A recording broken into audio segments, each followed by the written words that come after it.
Super Friends, the legendary Superpowers show. We'll return after these messages.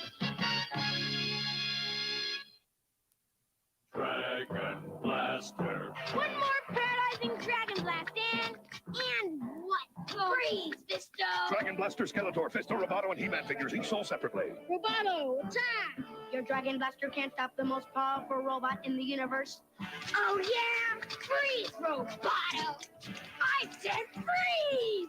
Dragon Blaster, Skeletor, new from the Masters of the Universe collection. Other action figures, each sold separately. From Mattel. Alan, drink your Ovaltine. It has vitamins and minerals. Oh, do I have to? It's got a new chocolatey taste. I can't get over Ovaltine. It's so delicious now. It tastes fantastic. Wow, it's a whole new scene. Ovaltine. I can't get over Ovaltine.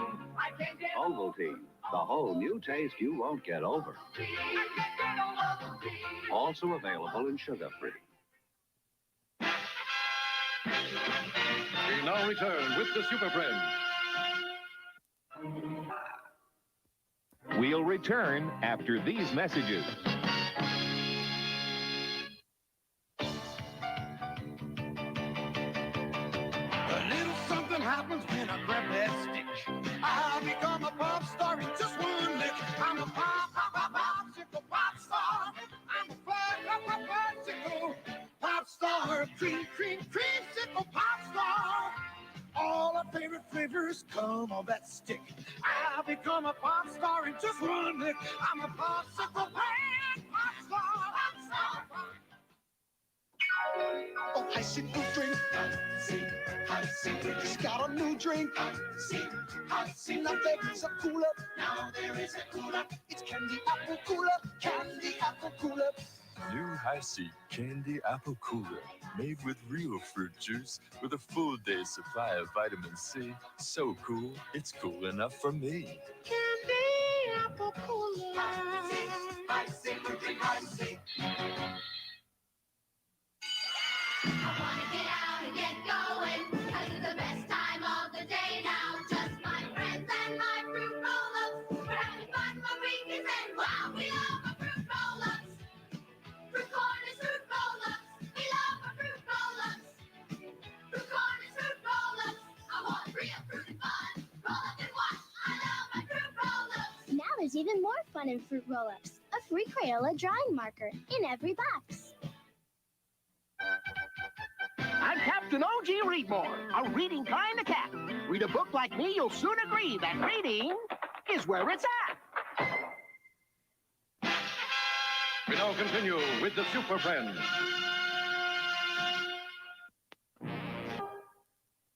We'll return after these messages. Captain Crunch has disappeared. The captain's gone. If you find him, you could win part of $1 million reward in the Where's the Captain sweepstakes. Specially marked Captain Crunch cereal boxes have entry blanks with clues and detective kits to help find him.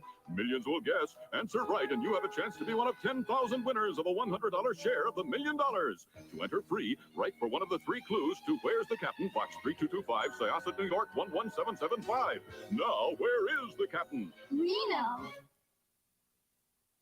This is Princess Adora, sister of He-Man, and her gentle horse. Each sold separately, you can pretend. She's lovely as a flower, but she has a secret power. The magic sword in one stroke, and she's got the strength of a tower. She brought Princess of Power.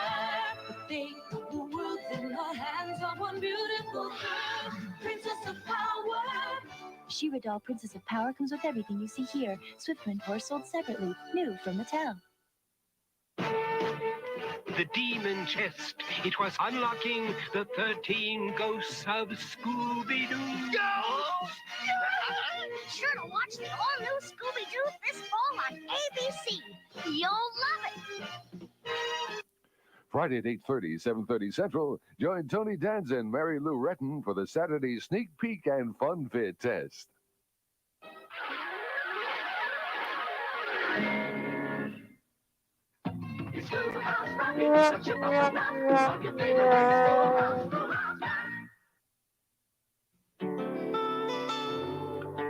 My grandmother came from Russia, a satchel on her knee. My grandfather had his father's cap he brought from Italy. They'd heard about a country where life might let them win.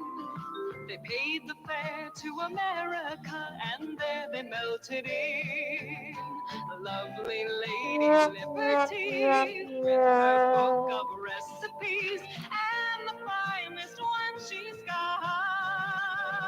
The great American melting pot, the great American melting pot.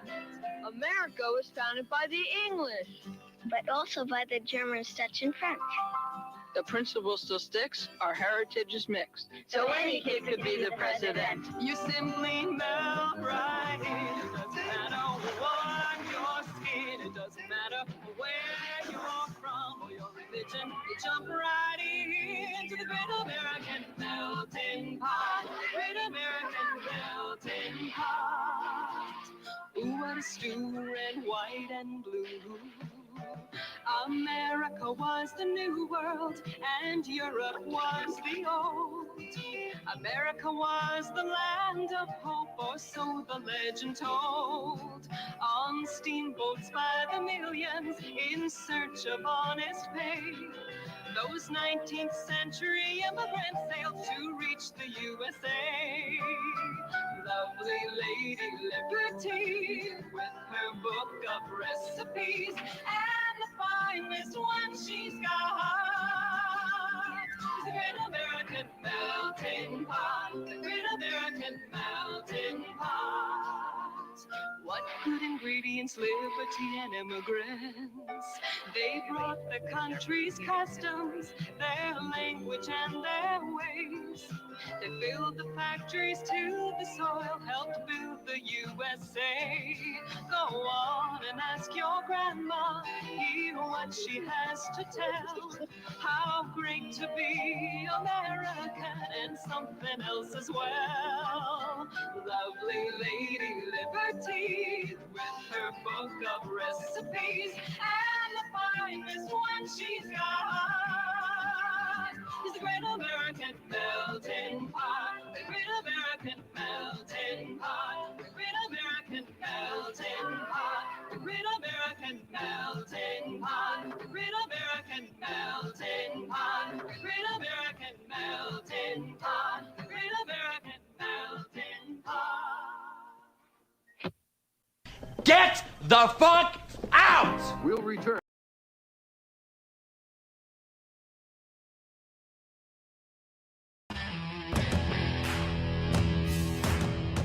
I'm not ready to go yet, okay? I'm not ready. You gotta wait. I got shit to do. I'm in the middle of something, all right? Just hold on.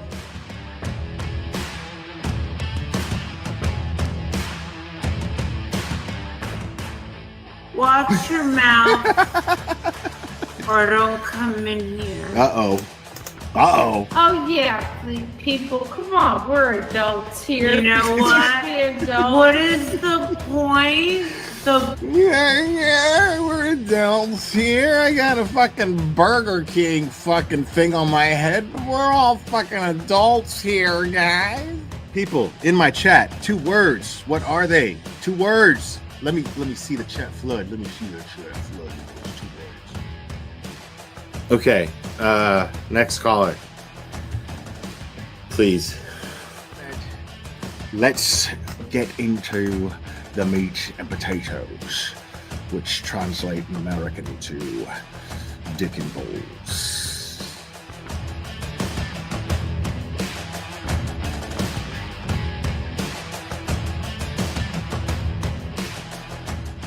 I got flip flops. These are my flip flops.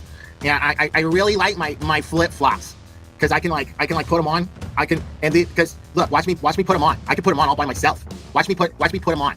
Look, are you watching? Look, these are my flip flops. Thanksgiving Day. I remember it clearly. It was Thanksgiving Day. I was inserting myself in somebody else's fucking business as a cash grab, and you know. This channel is harsh reality. Kareniak se jodió la sucia vida. Amen. This is Jonathan Lee Riches. I have cheeseburgers. I'm gonna put cheese on them. I'm gonna make sure that I have my hamburgers because I'm a big boy now and I can make the hamburgers. My mom lets me use the stove now.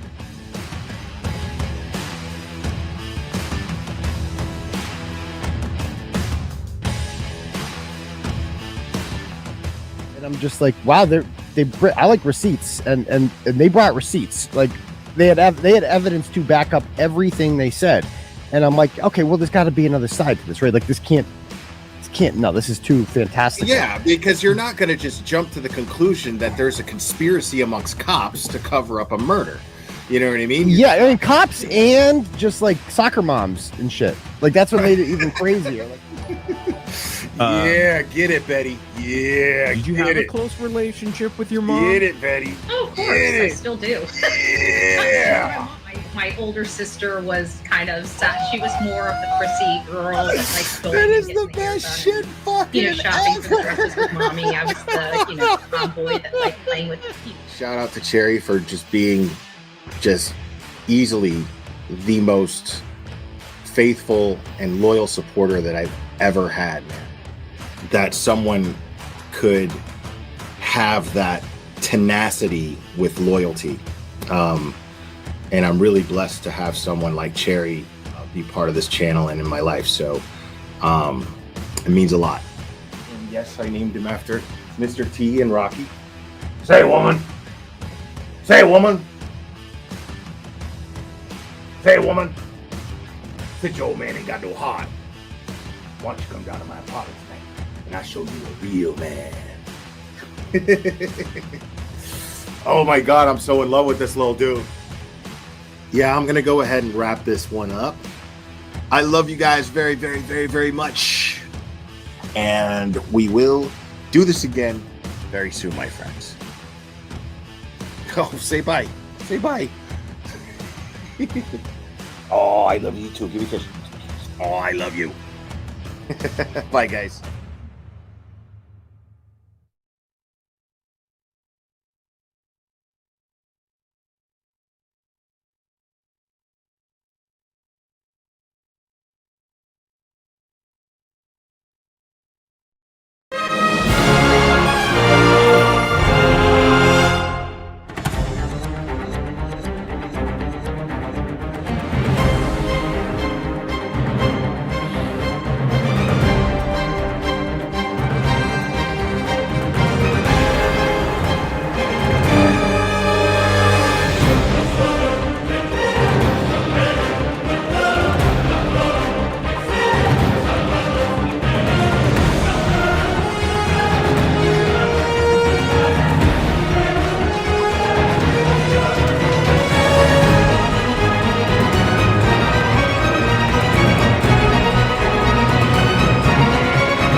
Only $9.98. Rejuvenate your bed with a MyPillow mattress topper for as little as $99.99. Welcome, everybody. Just hold on one second there, Howie. Commercials and whatnot. People, I'm just going to go ahead and play this now, and then we will get into everything as we go, but I don't want to miss it because he's scheduled for 6:05. And yes, I'm glad everybody's here, and thank you for being here. And I hope everybody's having a fantastic week so far. Happy Thursday. Love you guys very much. Hold on one second here. Let's get some audio. Oh man, hold on. This is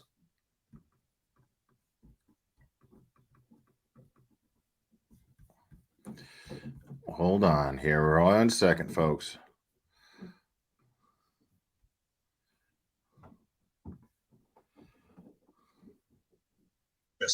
And every dollar they borrow at interest increases the money supply and decreases the purchasing power of the existing dollars, including your hard-earned savings. So don't get stuck holding the hot potato. Get silver and gold from local Silver Mint in Ware, New Hampshire. And don't forget about silver for barters and trades, like 1/10 ounce fractional silver.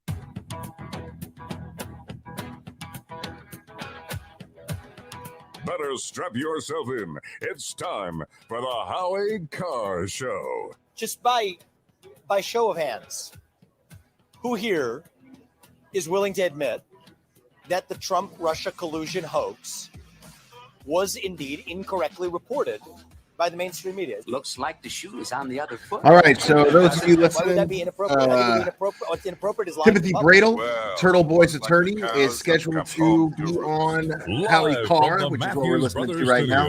There was some breaking campaign news. I'm suspending my campaign tonight for President of the United States. Actually, the bigger story wasn't the fact that he dropped out. Nobody cared too much about that. He's already dead. He had a hot mic, and he happened to say that she doesn't have what it takes. She'll be creamed in the election. And I mean, I know her very well, and I happen to believe that Chris Christie's right. That's one of the few things he's been right about, actually. And meatloaf was good. Rump swabs, hacks, and moonbats beware. It's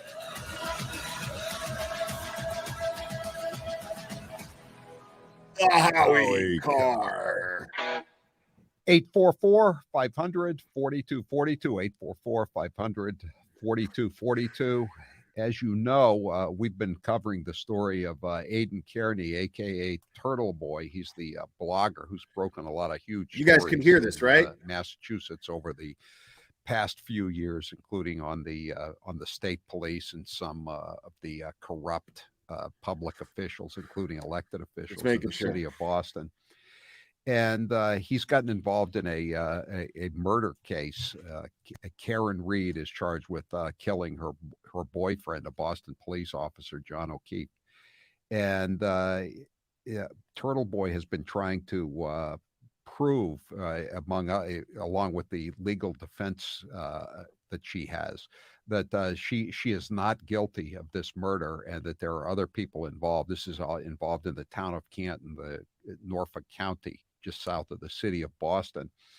And he's been fighting this, and the Norfolk County District Attorney, a fat Democrat named Michael Morrissey, has dragged him into court, and accused him of witness intimidation. They appointed a special prosecutor, and he was doing well in his court cases. He had just had some decisions keeping him out of the town of Canton basically overturned in Superior Court, and then he was charged with assaulting a female acquaintance of his, and now he was locked up in the Norfolk County House of Correction in Dedham, and he's been locked up for a while, and he has his website is still going on, tbdailynews.com, but it's not there's not as much stuff coming out now because he's incarcerated, and he's incarcerated for supposedly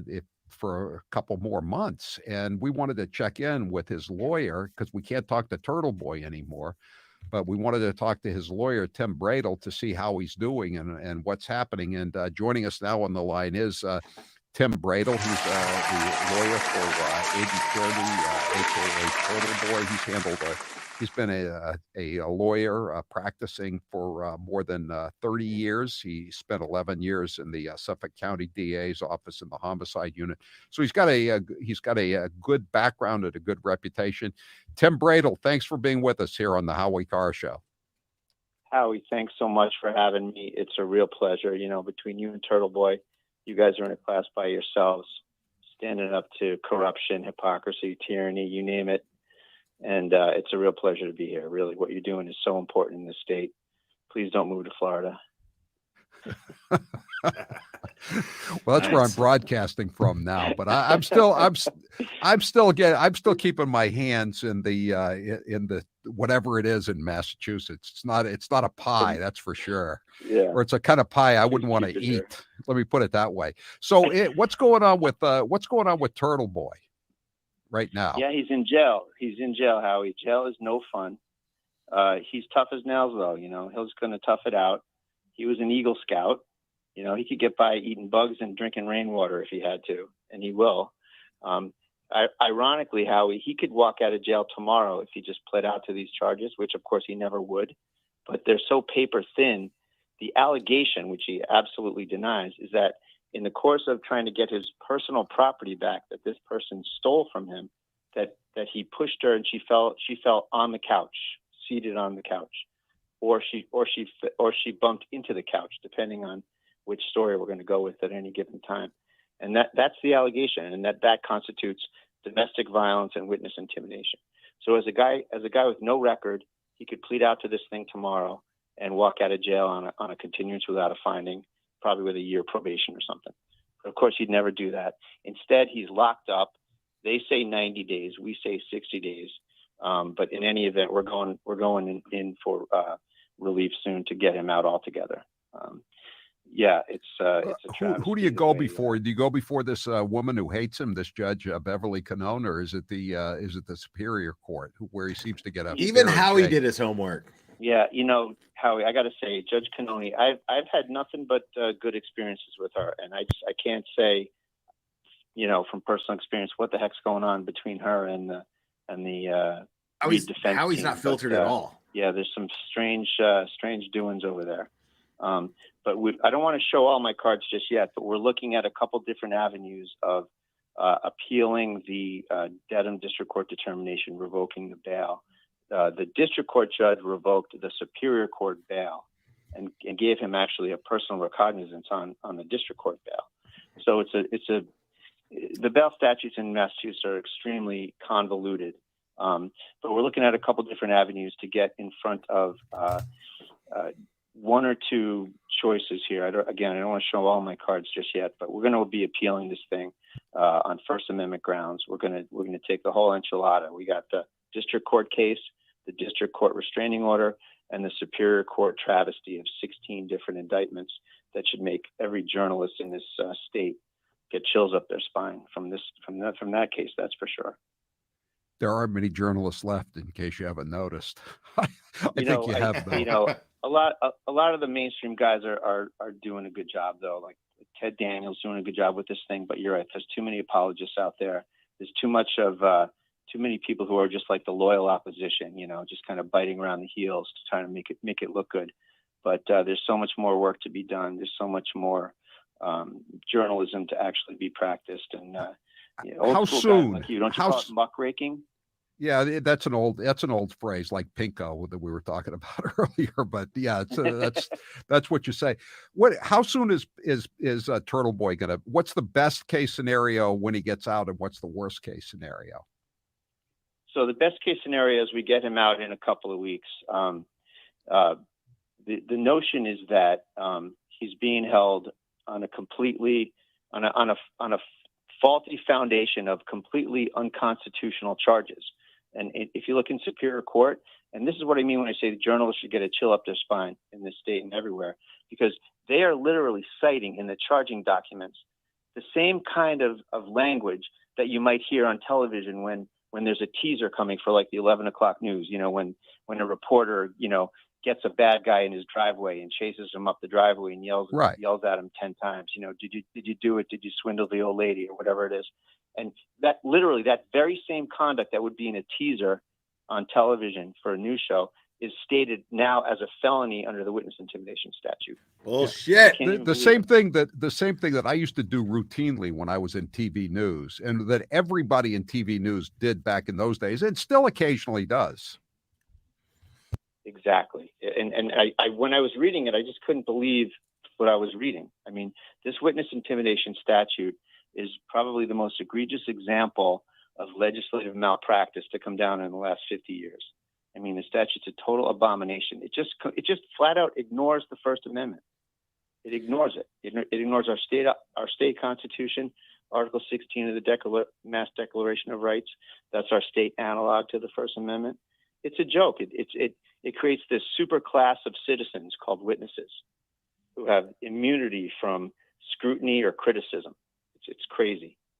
Right, and on the other end, and you know, the thing is, the district attorney has said there are no witnesses, basically, and so now we have this group of people who've been suddenly elevated to the status of witnesses, even though supposedly they didn't see anything, right?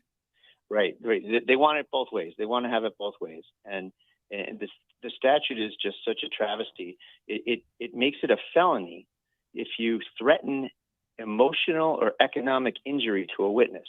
So if I'm being sued, or if I'm the victim of false charges and I get mad and I go on the Howie Carr show and I say that guy's lying about me, I'm going to sue him into the Stone Age for his lies.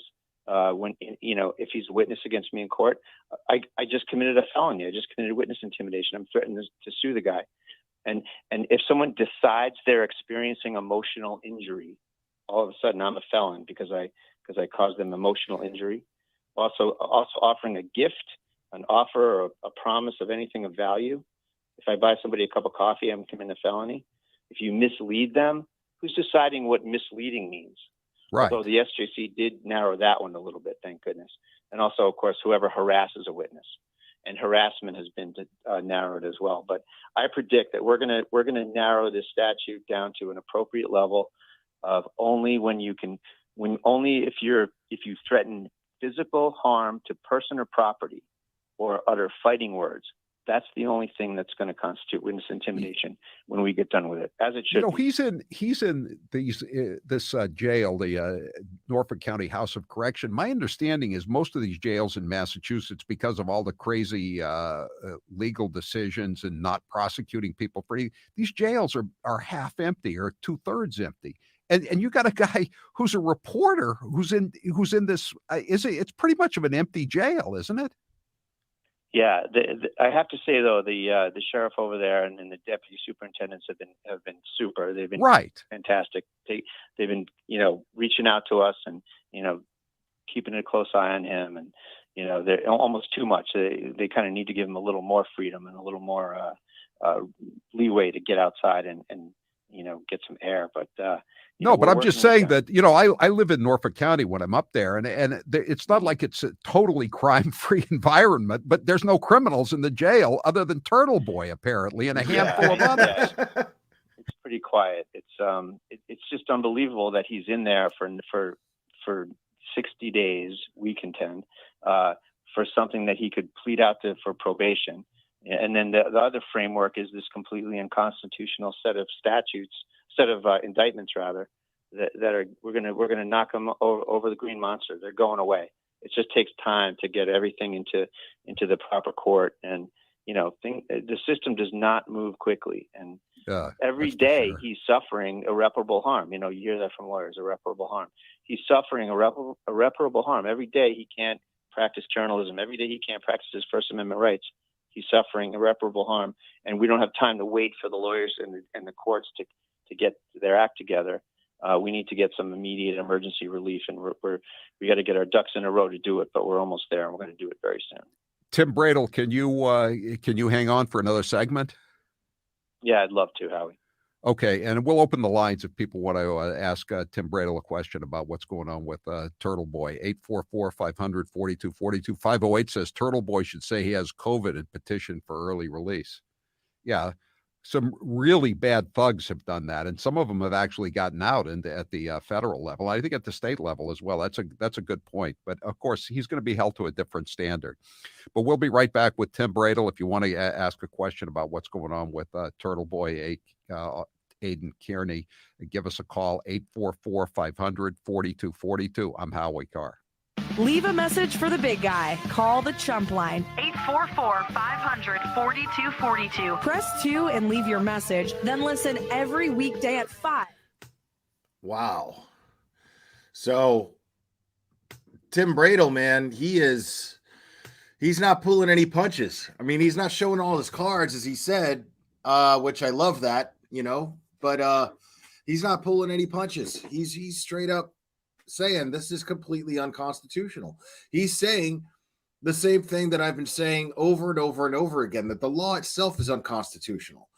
I mean, it's too vague. So, I mean, where do you draw the line as to what's freedom of speech and what's harassment? I mean, you hurt somebody's feelings and then you're harassing them, you're intimidating them. It's ridiculous. It's ridiculous. This can't fly. To 7 p.m. to protect our small business. So I'm gonna have to keep checking it once in a while. I'm gonna keep it playing at a low volume there, so I know when it comes back. And I'm just looking over chat. Thank you guys for being here. Make sure to hit the like. This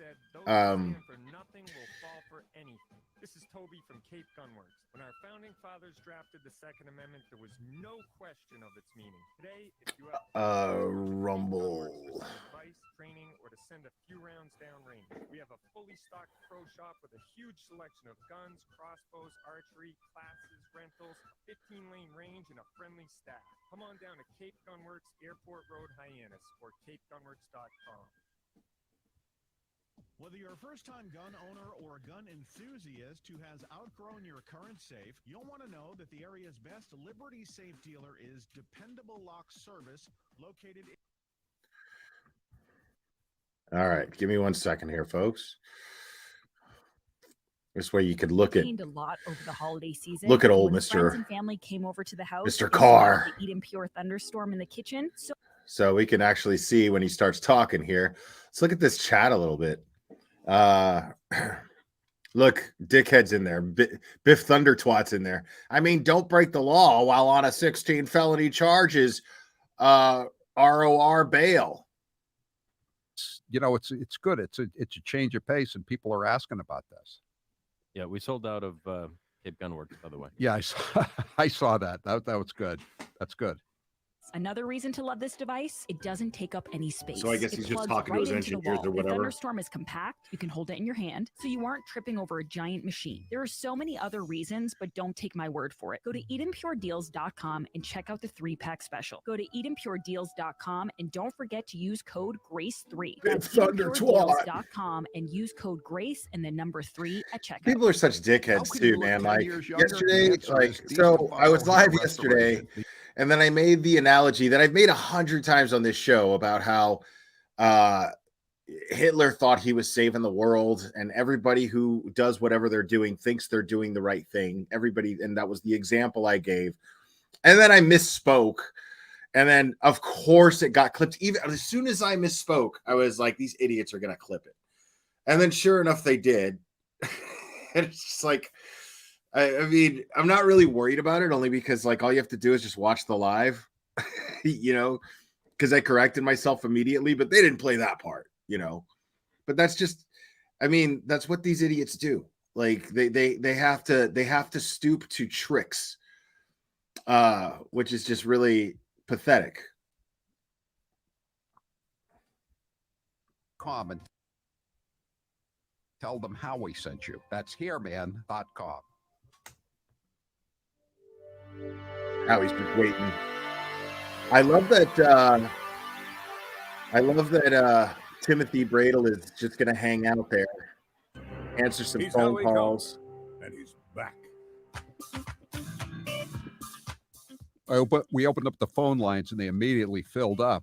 Tim, can you stick around a little after the bottom of the hour if we need to? Okay, that's great. So first of all, where could be, Turtleboy is not making any money now off his site, or next to nothing. So that's his main source of income, and he's got to pay you. He's got all kinds of legal expenses, et cetera. His family. Where do people go to contribute to Turtleboy's legal defense fund? Tim Bradel. Yeah, Howie, he's got a Give Send Go up and running. Everyone, people are contributing there. He's got a lot of backers, Howie. And let's get the link to that, intelligent, if we can, share it in the chat, please. People that are backing him. You know, I haven't really had to tap into my resources back at the firm. I've been getting inundated with his people wanting to do research, wanting to help out.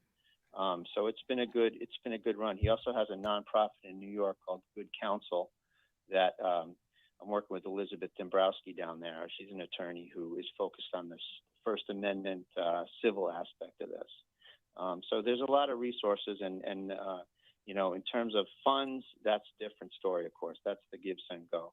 But the people are volunteering, and he's got an amazing following, you know, just like you do.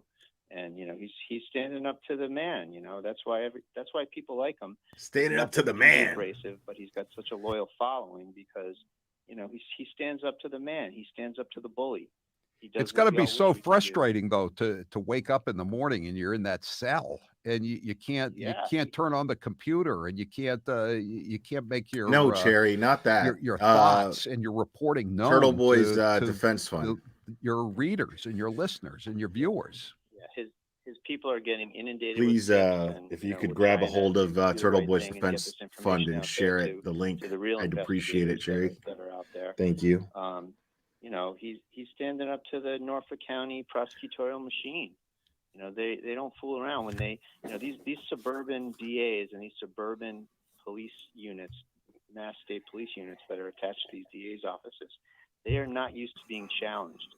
That was one of the first things I noticed when I left the DA's office, and after a while, I started doing defense work and butting heads with these suburban offices. Man, right? They are scary. I used to leave the courthouse looking over my shoulder, you know, wondering when I'm going to get pulled over. Wow. Even to this day, whenever I butt heads over there, I'll look on my LinkedIn, and you know how you can see if someone looks you up. I can't tell you how many times I get looked up by a state police. Wow. Hey, look at who came. You know, you're right. It's not just Norfolk County, Worcester County, all those people that came out of Baker's administration that got into trouble. All the people from Barnstable County who got into trouble later on. You know, you're right. It's quite a mess. It's quite a mess. Go ahead. It's hard to stand up to these people. You know, when you're a family man, you got a mortgage, you got a law license, you got kids to put through college, you know. I've had colleagues that have been threatened with this witness intimidation statute. You know, ironically, the police and the DA's offices can sometimes use the witness intimidation statute to intimidate us. You try to talk to a complaining witness, you try to send your investigator out. Just that happened on Turtleboy's case, Howie. I sent my investigator, Mark Chiappetta, 30 years in the business, out to talk to this domestic complainant to see what was going on with the case. Yeah. He's doing my job. He's doing his job. And I knew it was coming, so I told him to bring a witness. So we sent 2 investigators so there could be witnesses. And sure enough, even though these guys out there with 60 years experience, they're not going to fool around. They tried to talk to the gal, and she didn't want to talk. That's fine. The next thing we know, my guy's Cherry. by some Medfield detained. Detained, read him his rights, told him that he was going to get a summons for witness intimidation. Wow, we're running out of time for this segment. We got full lines. We'll get to all the calls in the next segment, and we'll do a poll question as well. Tim Bradel, Turtleboy's lawyer, is with us. If you want to contribute to the defense fund, givesendgo.com. That's where it is. And I've got that pinned to the top there. Turtleboy's lawyer. I'm Howie Carr. I've got Turtleboy's defense fund pinned to the top there. Now,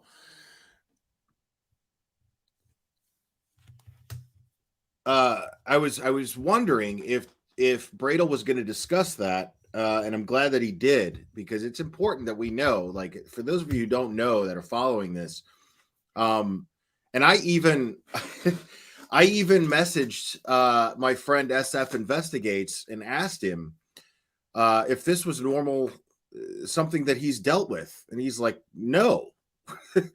And for those of you who don't know, one of Bradle's private investigators under his employ, and it's his job to go around and investigate, ask people questions. That's not intimidation. That's building a defense for your client. That's all that is. So it's fascinating to me that these state troopers, sure enough, pull him over, read him his rights. I mean, who's intimidating who here? Where's the intimidation coming from? Because this is not normal practice. It just so happens that SF Investigates is a licensed private investigator. Does a lot of good for missing people. And his post today I reposted because he's dealing with one Bullhorn Betty right now, which this channel is no stranger to talking about quite a bit. And his yeah, let me see real quick before this.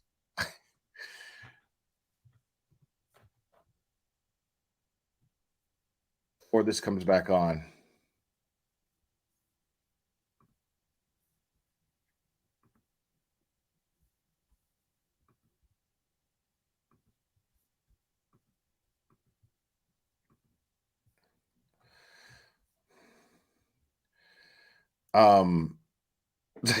So SF Investigate says real quick, career criminal Bullhorn Betty filed a complaint against my private investigator license in Tennessee. Her rambling and confusing word salad did not make any sense, but I had to respond anyway. She also admitted that Jennifer Santinello is a client who is the mother of Layla Santinello, a missing person case that he worked, which is so disturbing and such a harm to Layla Santinello's case. She outright says she is working as an unlicensed investigator in the case. Since these are public documents, let's be public about them. I have attached her complaint and my response. I am flying to Florida tonight on the red eye. I am going there to make a difference and not be a flop at life like BHB is. A flop at life. And couples classes. Plus, visit us any. A flop at life, bro. I'm still laughing hysterically at that shit.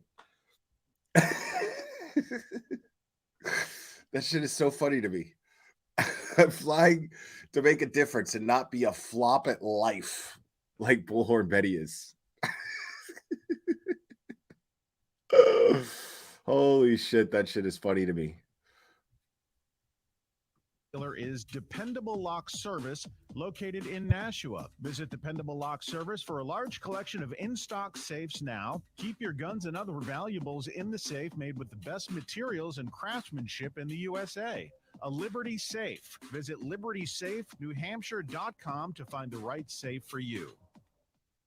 The Thunderstorm 3-pack from my friends at Eden Pure are back in stock. Yes, they had a mad rush over the Christmas season, but now they're good to go. It's not a surprise that everyone wants and loves the Thunderstorm due to how well it works and how affordable it is. Dave Hinchy has one in every room at the Nauset Beach Inn. Paul Rizzo has made multiple purchases, and Dr. Matt the vet swears by them. You've texted and emailed me asking when the Thunderstorm air purifiers would be back, and the answer is now. The Eden Pure Thunderstorm is an odor eliminator that is small enough to hold in your hand and doesn't take up any floor space. It also doesn't need filters, which saves you time and money. For pet odors, cooking smells, tobacco, musty basements, and everything in between, you need the Eden Pure Thunderstorm 3-pack. The Thunderstorm Air Purifier 3-pack, back in stock now. Order now at EdenPureDeals.com. Use code Howie3. That's Howie and the number 3 to get yours now. That's EdenPureDeals.com. Howie's definitely making that coin with the ads.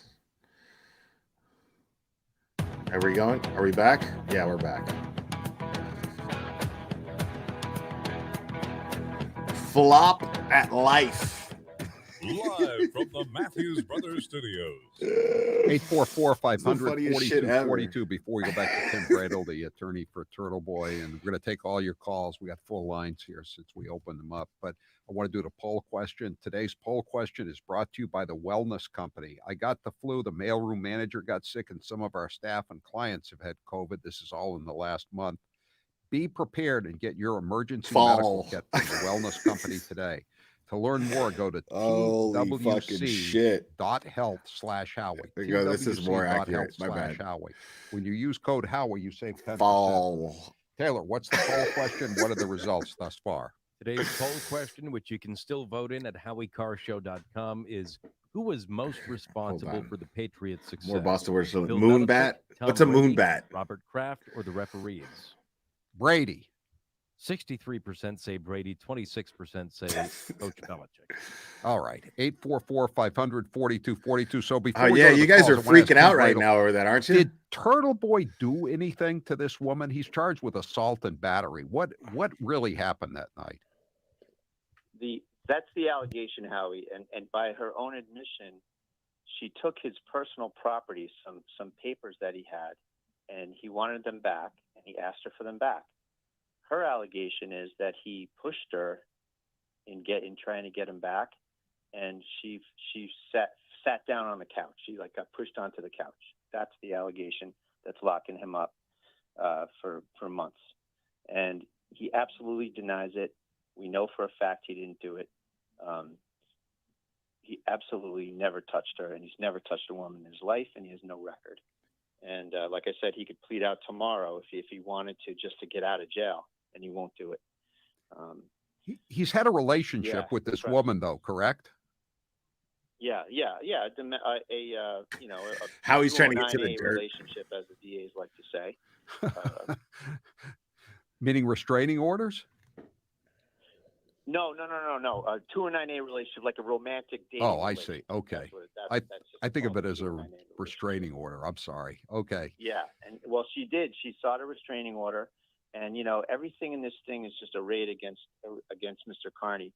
They did the ex parte, which, as you know, is just a single hearing without the other side present. They did the ex parte restraining order hearing like an hour before Mr. Carney came before the court for his arraignment and his bail revocation.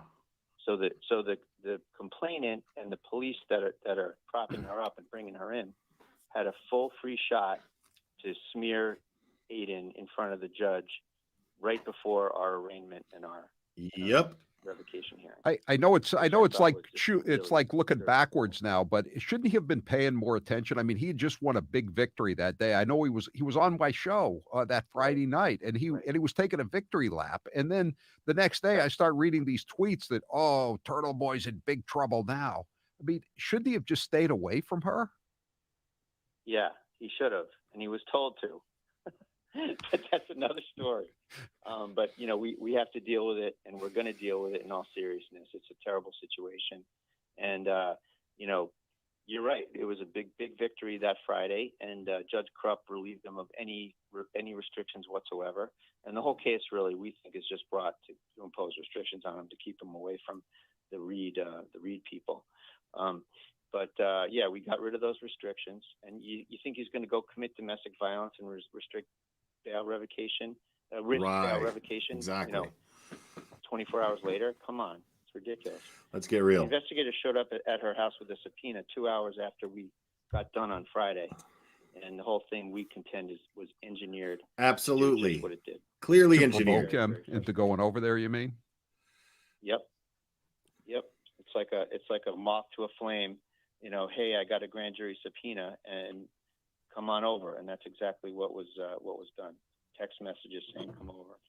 Is the Reed trial still going to begin in March, do you think, or not? Okay, so just to be clear, Howie, I know David Yannetti, and I've spoken with Alan Jackson. Right. I know you're not involved but I'm just saying as an observer. Yeah, let me just put on my talking head hat here. I don't have any inside information. I don't want to say like that. But right. As a pontificator, I would say that I don't think it's going to go to trial. I think there's just too much that just does not pass the smell test with this case. The phone, the dog, the Google search, the Ford Edge, the plow driver. It's just insane. The missing surveillance cameras. So Bradel doesn't think that Karen Reed's case is going to go to trial. It's just too much. There's too much going on. It's not ready to get off the ground. You know, like getting a murder trial going is like getting a 747 off the ground. And, you know, sometimes there's stops and starts, and I can't imagine it happening. I don't know if it's ever going to happen. I don't know what's going to happen here, but something doesn't pass the smell test to me. I know the feds are investigating. You know, they're going to do a very thorough investigation, as people over there have told me. Well, the people on social media, and I'm going to ask you this too, as a pontificator, but not as a lawyer involved in it. The pontificators on social media are saying that the grand jury that was impaneled, that was investigating this, has now been dismissed. Somebody called Biff a know if loony that's a fact or moonbat not? in his chat. I don't know how. I don't know. And you know, it could be a much There you ado go. about nothing, or it could be a hurricane that blasts through Norfolk County. I don't know what's going to happen here. Maybe they're ready to do something. I hope that whatever information they've gathered will distill over to the defense team. You know, like I hope it's not a Trump laptop situation or a Hunter Biden laptop situation, you know, where they sit on it. Right. I don't think they will. Those guys sound very cognizant of everything that's going on, and they're not going to let Karen Reed, you know, flap in the wind on this thing. I think if they have information, the defense team is going to have it before the trial date, and it's probably going to blow the thing up, either through charges or a continuance, or it's just going to make the case unprosecutable. Yeah, I mean, they can't get cases when they have witnesses to police being murdered. They can't get a conviction in Norfolk County. I mean, how are they going to get a conviction on this case? There's so much. I've spoken to so many attorneys about it, and everyone is saying that the reasonable doubt is just right. Boatloads of reasonable doubt here, and you know, there's just nothing really in their favor that I can see. I just and just, you know, honestly, talk about prosecutorial overreach, Howie. How the heck do you indict this lady for murder? I mean, what is that all about? Even if you believe their account that this is a unfortunate incident of, you know, backing into the poor guy After how drinking do you all get night. murder out of that? Right. I know. It's horrifying. It's like involuntary manslaughter or voluntary manslaughter, maybe. Let's take a few calls with Tim Bradel. He's the lawyer for Aiden Kearney, aka Turtleboy. And if you want to contribute to the fund, it's givesendgo.com, givesendgo.com. Peter, you're next with Howie Carr and Tim Bradel. Go ahead, Peter. Great, thanks. Yeah, I'm DA Morrissey's neighbor out here in Squantum, Mass. So my question to you, Thank Tim, you, Rich Hobart, for doing this. Exactly, it's a two-part question. I know that you had a lot of good information revealed during the 209A hearing last week. But what do you need to do in order to get Turtleboy out? Do you have to go back to the district court first to get the domestic violence charges dropped, and then go back to the Great Superior question. Court and have you know, him released from the charges of past the Gravy's neighbor? There's a couple avenues, Peter. We're sort of evaluating our options on that, which is the best one for my guy. We're not quite sure yet. We're researching a couple different things, but there are a few different avenues in terms of approaching the state Supreme Judicial Court. There's a couple vehicles that you have to use to get there, figuratively speaking. There's a 211.3 appeal. There's a Chapter 248 writ of habeas corpus. There's a bail appeal. There's all sorts of things like that. However, a bail revocation, the thing that happened to Turtleboy here, is the one thing that you can't use a bail appeal to get relief on. So the bail statutes are very convoluted. We're assessing our options, whether we go to the SJC, whether we go to Superior Court on a writ of habeas corpus. We have all kinds of options. We're just trying to do the right one, the one that's going to get him the quickest, best relief. But you know, I've had my own problems with the Massachusetts judicial system, Tim, and you know, he can't expect to be treated fairly. Very few people can expect to be treated fairly in this situation. I mean, what does Turtleboy think about this? I mean, is he saying, "Get me the hell out of here as soon as possible," or is he stoic? You know what, Howie? He's been terrific. He's stoic. He's trying to leave me alone. He's trying to, you know, I told one of our paralegals, Courtney, the other day, I'm going to go in a hole and I'm not going to come out until he has a masterpiece for the appellate court. And we're going to write it up. Nice. He's had a tough shake in the trial court, you know. Yeah. But I think that I was talking to a very experienced attorney today, and he thinks that the SJC is a First Amendment court. They are strong on the First Amendment, and they're not great on other stuff, but they're strong on the First Amendment. And I think they're going to really appreciate that he is suffering irreparable harm every single day. He can't practice journalism. He can't practice his First Amendment rights. Even in the restraining order, he was prohibited from disseminating confidential documents and court documents, another insanely overbroad prior restraint, blatantly unconstitutional. We couldn't disseminate documents that any person could walk off the street and go into the Dedham clerk's office and access and disseminate anywhere they want. We couldn't disseminate them under this ridiculous provision in the restraining order. And they were chilling his sources when the state police took his phones away that day. I got calls from a couple of people that had talked to me, and I'd passed their information on to Turtleboy because I couldn't get the Herald interested in it. And they were concerned. They were worried. They were terrified that, and I hadn't shared anything. But I mean, this had repercussions. It's going to have repercussions down the road. It's going to be harder for him to get sources in the future because of this. Absolutely, they're destroying. Right, every moment that he's in jail, the tools of his trade, they still have them. Builds a civil case. They wouldn't give us a copy of them back in district court. We're going to revisit that very soon. Think of all the stories that Turtleboy's done back to the Turtleboy Sports days when that was the name of the site. He has police sources. He has private sources, confidential sources in there. Thank God we got the screening team appointed in terms of, the DA's office. To their credit, I will give the special DA credit on this one point. They did, once I put the law in their lap anyway, they realized that they can't go through that phone until they get a screening team appointed to avoid any attorney-client privilege material, First Amendment journalist privilege material, and they have to go through a taint team, a screening team for that, where a third-party mediator-type person, usually a retired judge, will go through the phone and keep from investigators all of these privileged materials. And think about this. I mean, think about the crimes that are committed on a daily basis in Massachusetts by people, hit and runs, for instance.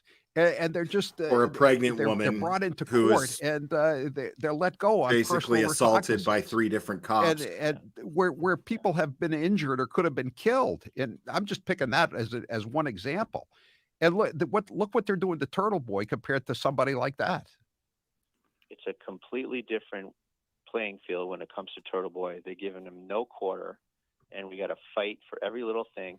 Even when we got the restriction lifted that he couldn't go into the courtroom for the Reed case, Judge Krupp spent 18 pages trashing him and his methods, saying he wasn't a real journalist. The last 4 pages, we got 75% of what we wanted, and the media was portraying it like we lost. And it's unbelievable. Yeah, it's tough. It's tough to get a leg up, but we will. We're not going to give up, and he's certainly not going to give up. And Turtleboy's going to be back. He's going to be out there, and I think he's going to be knocking on your door, Howie. He wants to be a guest host for you. How about that? We'll see how it works out. TBDailyNews.com. You could read up on some of this stuff, and we'll be back and let Tim Bradel wrap it up here in just a moment. I'm sorry we haven't taken more calls, but there's just a lot of stuff to get to. And if you want to know more about the most recent developments, you can go to TBDailyNews.com right now and read the story. And they lay out a lot of the issues that we haven't gotten to here involving the latest problem that got Turtleboy locked up in Dedham. All right, we'll be right back with Tim Bradel for the end of the segment, the end of the show tonight. I'm Howie Carr. The Howie Carr Show returns after this. All right, so yeah, you've got Bradel up here being pretty candid about how he feels about the Karen Reed case, which is not something that I expected to hear. He doesn't even expect it to go to trial. And I've been thinking myself, like, we all been thinking, like, how is this even going to go to trial? But I again, it seems like they're just doubling down, tripling down on all of the. I mean, it's funny. I was listening to Melanie Little before this started, and one thing that I noticed was the prosecution. This is something that we all know. This is common knowledge following this case. Is the prosecution just seems to be totally changing their story, changing their theory as to what happened over and over and over again. Like, how are you, if you're going to prosecute someone and convince a jury that they're guilty beyond a reasonable doubt, how are you going to not have one solid theory and then focus on proving that one theory and that's it? Why would you not do that?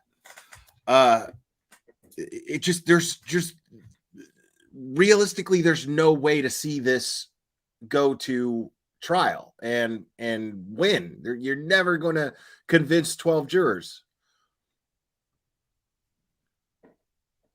Home or business insurance could save you hundreds. Okay, sorry, I saw him talking.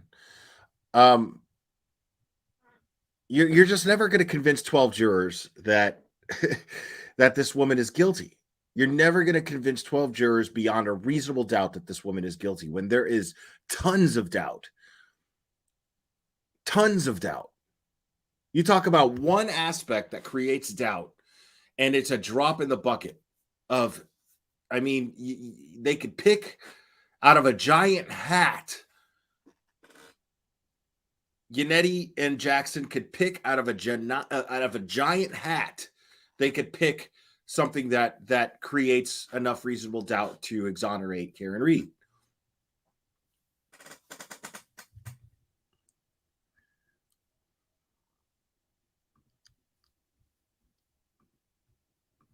We're calling on all fellow supporters of freedom, small business, and common sense. And let's look at this. So I can't tell how many people are watching. He's got 7,000 followers, but I can't tell how many people are watching. But Thunder Twat's in there. And Lana Del Turtle is in there too, just tearing Thunder Twat a new one.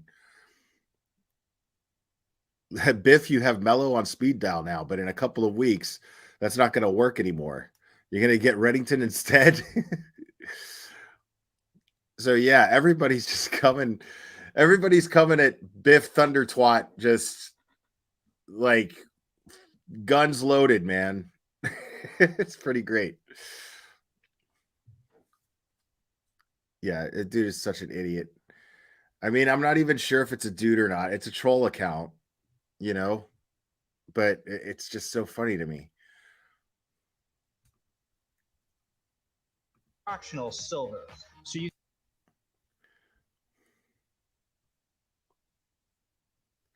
Navy girl, what's your address? I'll get 200 folks to swing by. This is always his argument too, Thunder Twats. That's not intimidating, right? To have 200 people outside your house? Maybe, but the intimidation is to get you to tell the truth. Why are you intimidated by the truth? That's the issue. Why are you intimidated by the truth? Because you wouldn't be intimidated unless you were afraid of the truth. People hanging on, and I'll try to get to one or two more callers before the end of the segment, but I want to let Tim Bradle, Turtleboy's lawyer, make any final points that he would like to get across, and where people can go to learn more about Turtleboy's case as he remains incarcerated in the Norfolk County House of Correction. Tim, go ahead. Thanks, Howie. So he's on Facebook. He's on YouTube. You can't miss him. He's a master at getting the word out. His people are doing it right now while he's otherwise indisposed. Indisposed. Thank you. And he's buoyed by all your support in particular. His turtle riders. Everyone is patriots, and they've been working together with us. It's been really inspiring. And we're going to get on the right side of this thing. We're going to get to the right court. We're going to get in front of the right judge, and we're going to get the right result. This is terrible. This could have happened to me in the past, and it could happen again. I mean, it could have happened to anybody who tries to cross the man, for lack of a better term. Yeah, absolutely. I tell these journalists, there's a pack of journalists outside of the court every time. I joke around with them. I say, you guys should put down those microphones and pick up a sign and protest what Love you're it. doing here. I love it. Because you're next. Absolutely, and they have been Howie. next. Have you heard of the Canton Nine? It's right. The 9 protesters, the Free Karen Reed people. They were picketing peacefully in the town square of all places, and in Canton, and they were all arrested or summoned and charged with picketing in or near the location of a witness. That's another insanely overbroad statute. Picketing in or near a building where a witness or a judge or juror works or may be found. It's the most This whole witness thing really bugs me. I mean, they kept saying there are no witnesses. There are no witnesses. Nobody saw this, right? And then all of a sudden, hey, he's intimidating witnesses. Right. Exactly. They want it both ways. The statute's we're gonna cut that thing This down. fucking to size. stinks. I guarantee it. People. It's just it's got to go. And I remember I was a young lawyer when that statute was passed, and it's just I said to myself, wow, how is this going to work? How can you not? What if you threaten economic harm or emotional injury or mislead someone? The cops get to decide if they've been misled. You can't say to somebody, hey, I'll pay for your lawyer. It's just unbelievable. It's way too broad. We're going to rein it in, and I'm confident our SJC will do it. If we have to do this in Boston at the SJC or in Washington, D.C. at the Supreme Court, we will. We're not going to give up, and we're not going to stop. Okay, you can go to givesendgo.com if you want to contribute and read up on the case, tbdailynews.com. Sorry we couldn't get to more calls again. Tim Bradle, thanks for being with us. We appreciate it. We'll have you on again. Best tell Turtleboy we're with him. I'm Howie Carr. There's, there to be. There you go, folks. There's help. They're, being there. This is Nikki Haley. Look, I'll just say it. Biden's too. Oh, there we go. Yeah, we know Biden's too old. All right, let's hear it for old Tim Bradle, y'all. How about that?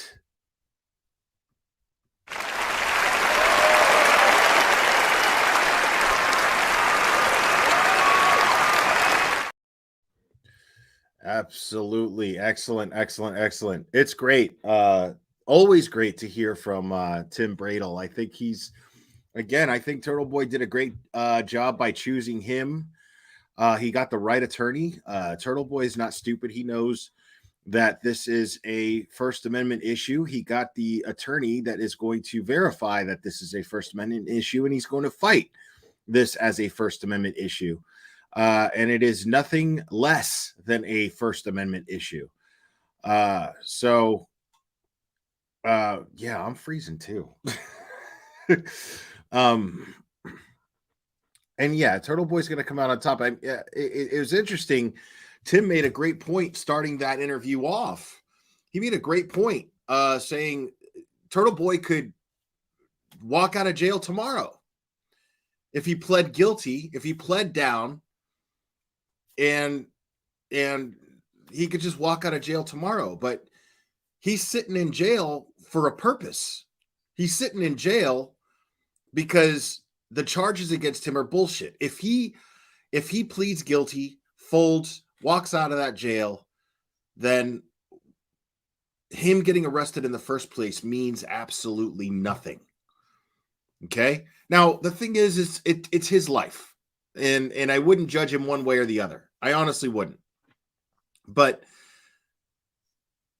the fact is that him being arrested and sitting in jail right now is exactly a demonstration of how corrupt this system is in Massachusetts and in Norfolk County specifically, and what they're willing to do to keep a journalist quiet. So there's a lot of pressure on him right now to have to sit in jail and fight these charges, and pay for an attorney the entire time that he's sitting in jail, with very limited means to be able to even generate any income in order to pay this attorney.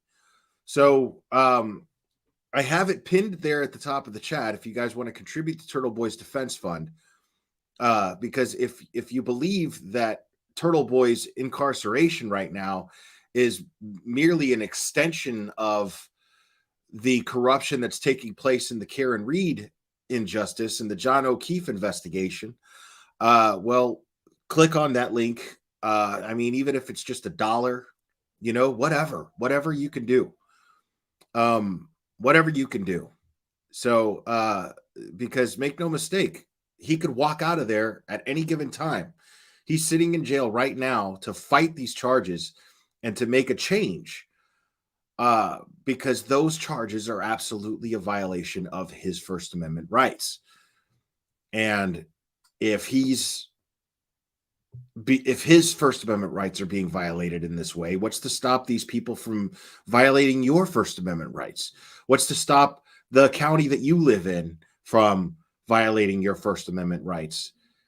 When something really important comes up that you just can't shut up about, that you can't keep your mouth shut about, you in good conscience cannot just keep quiet about. You have the means to investigate. You have the means to be tenacious in how you gather your information.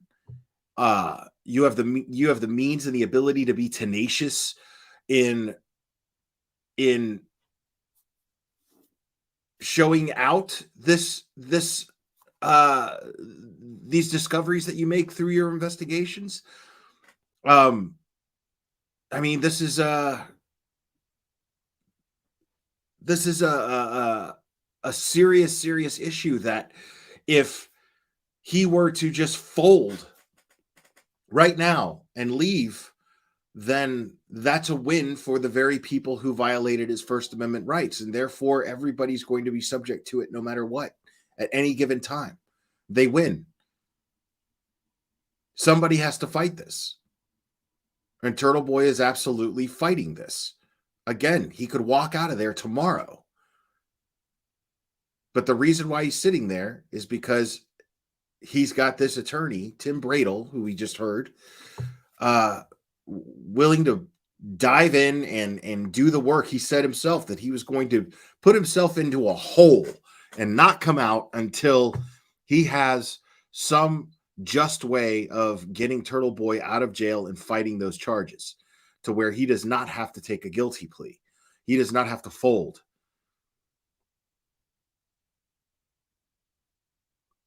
This is a very important thing.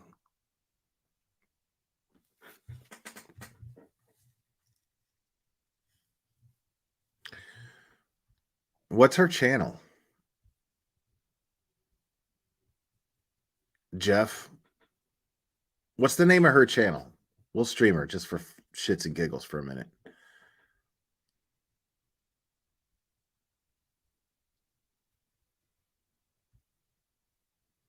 Because I think this lady sucks. I mean, what kind of shit was that? She's going to post a picture of... is it on YouTube? Mass Troll, is it on YouTube?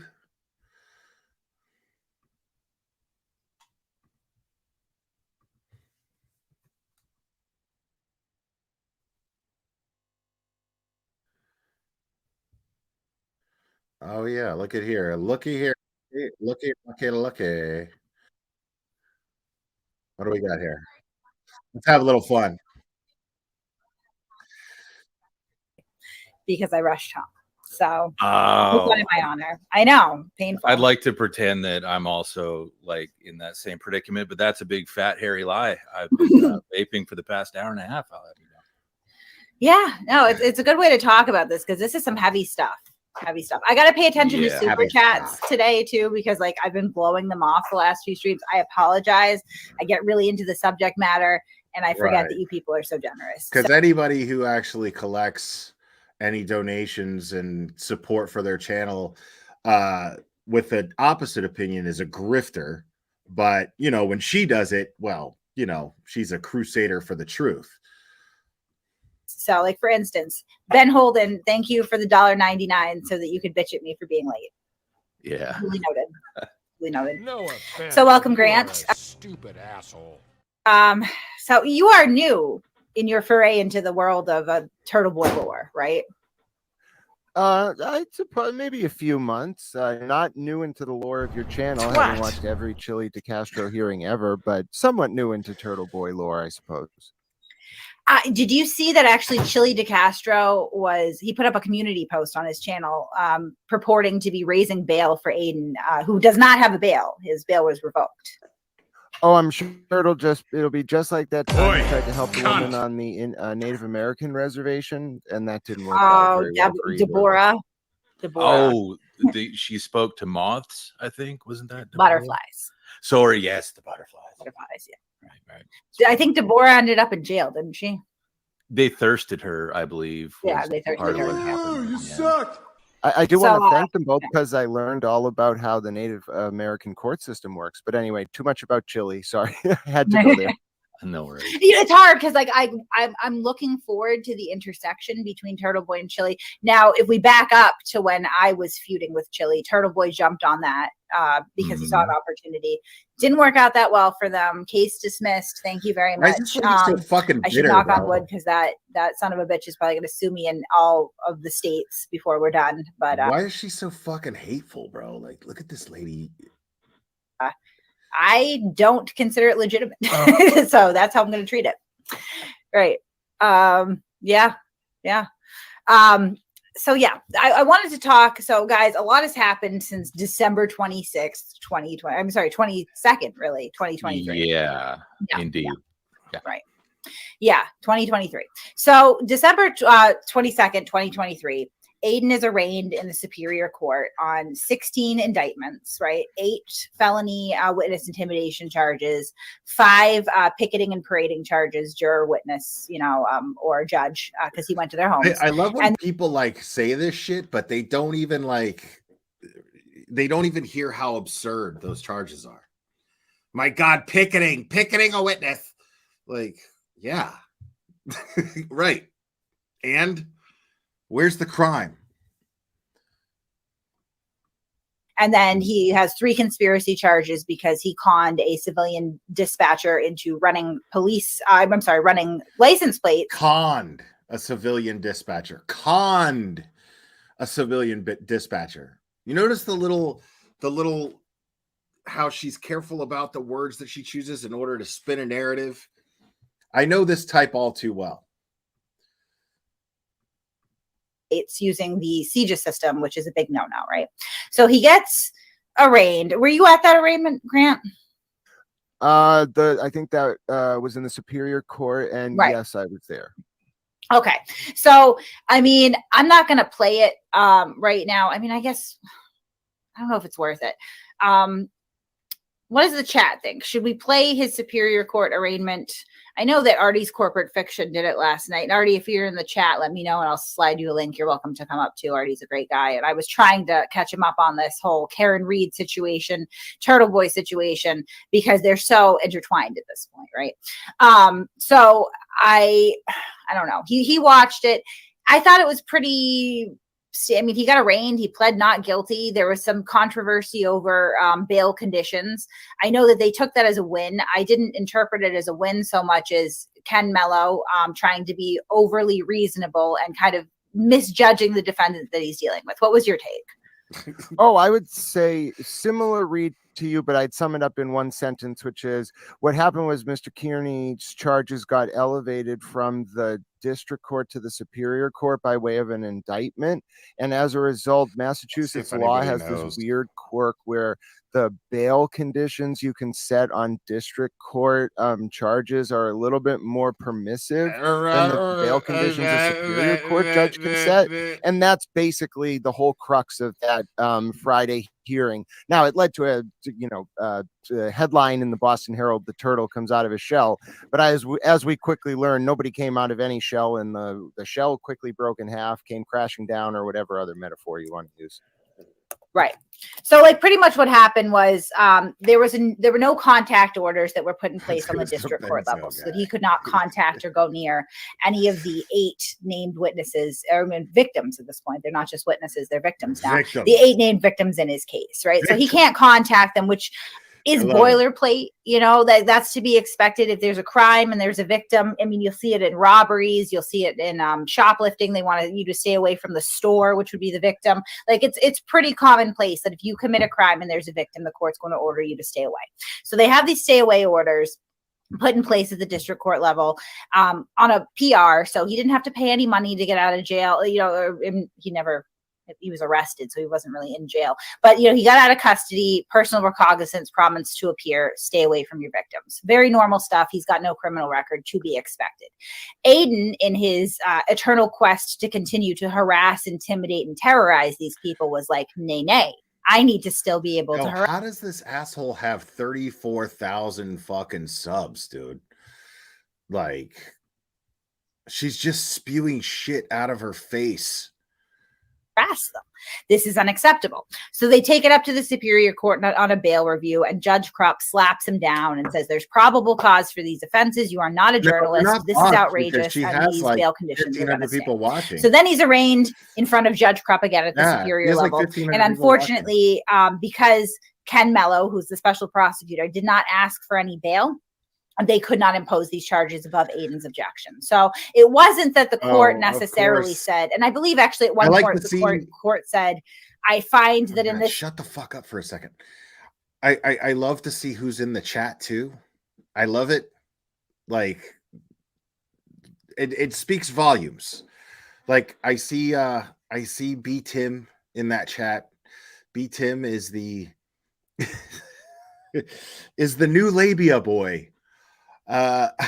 He's the new labia boy. See, there was this creator back in the day that went by Critical K. I call her Canceled Karen because she had 2 YouTube channels and both got deleted off of YouTube. YouTube kicked her off twice.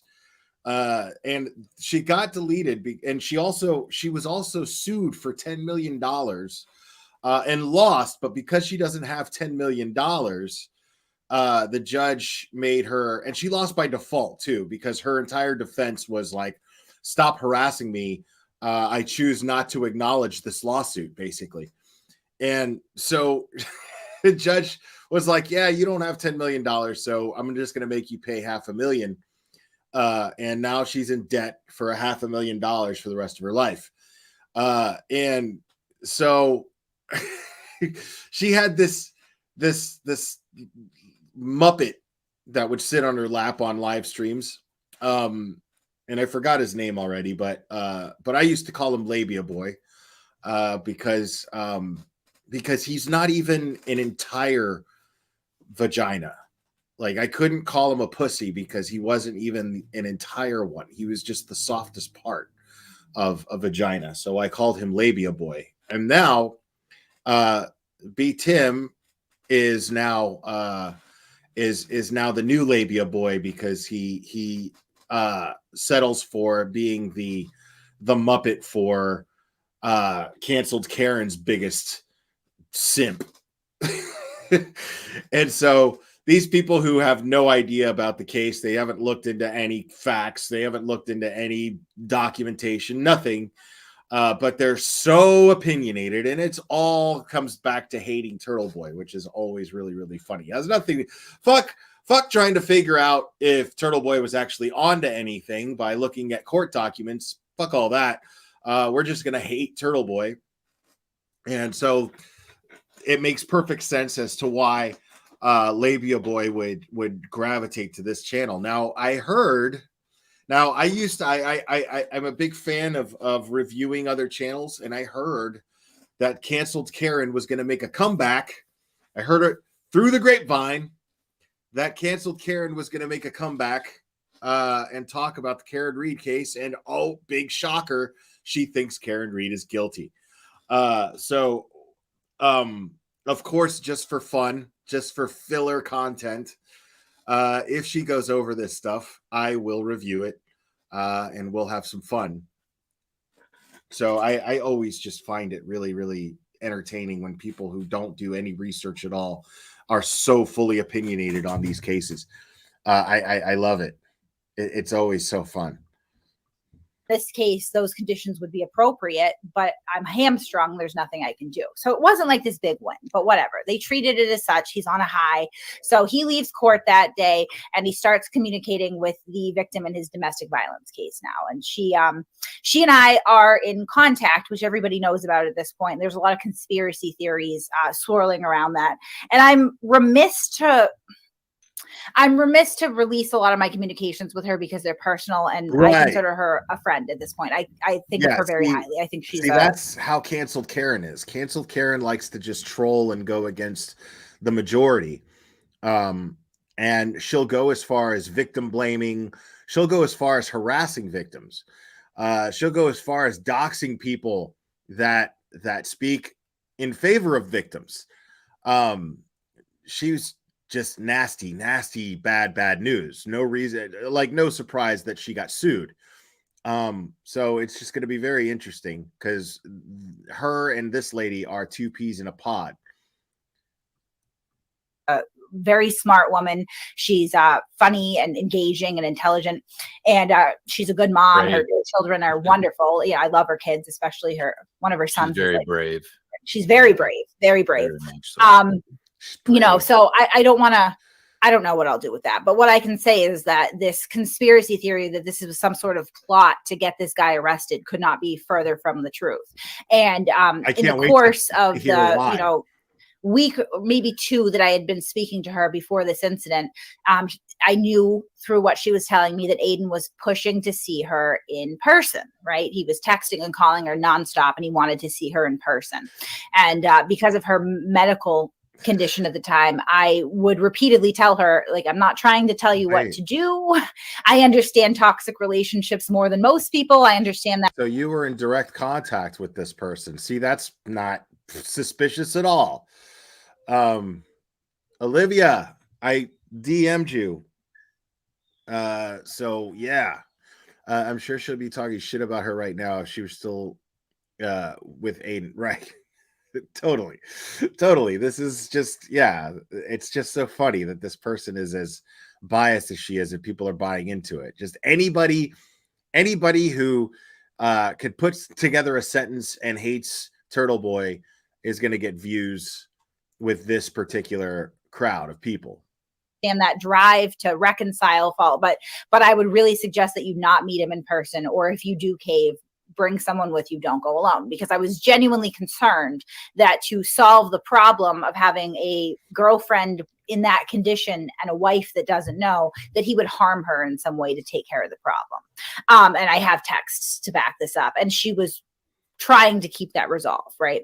And then unfortunately, she gets this subpoena for a very real grand jury. I don't know why they keep saying it's fake. It's not. And she panicked and was very worried that Aiden was going to retaliate against her. Because I think what people are not realizing is that if you testify in front of a grand jury and those indictments return, at some point the defendant in that case is going to have access to the minutes in that grand jury, and they're going to be able to see who testified. And that was her concern, was that he's going to find out that I've been subpoenaed and that I've testified, but I have to comply with the subpoena. I don't want to be arrested. So as I understand it, she had sent him a picture of the subpoena as a way to try to appease him and explain to him, look, they're forcing me to do this. I'm not doing this voluntarily, right? Like, how can you just straight up lie when you know that the text messages say come over? Like, how can you, like, I mean, this is all gonna come out. So, I mean, let's get real, lady. Right. And unfortunately, in her doing that, trying to protect herself and insulate herself from his retaliation, it actually caused this issue. But I want to be very clear. No one made Aiden go over to this woman's house, this state witness's house, this abuse victim's house, mere hours after he was arraigned at the superior court level. Nobody put a gun to his head and made him do that. as I understand, because I was just listening to Howie Carr, and his lawyer has said yet again, because he's also said it in open court, he advised his client. I mean, no, nobody put a gun to his head, but I mean, you kind of did in a way, because if you tell a guy who's got some sort of decency as a man that you're pregnant with his child and that you're about to abort the child at home and you don't want to be alone, that dude is going to feel compelled to come over there. That's going to happen. Like, any decent man is going to do that, regardless of what. And it turns out that he wasn't even aware of any type of order. Not to go to her house. So he went to her house above his attorney's objection and against his advice to intimidate this woman and ultimately assault her. And I think that there's been a lot of chatter about the severity of the assault, because she was not grievously injured, and she never claimed to be. But it was unwanted, unlawful contact. And per the law, that's an assault, right? Am I wrong? Well, with my traditional caveat that I'm not a lawyer, I'm not your lawyer, and you should get a lawyer. Especially, I don't know if folks understand this, but it's not just A and B that he was charged with. It's domestic A and B, which is a special kind of assault and battery in the context of an intimate partner or household or family relationship. And you don't. Thank you, Grandmaster Sid Sophos. Trust me and listen to the glare on this person, CK. I go way back when, and the glare is 1,000,000% correct here. It's absolutely.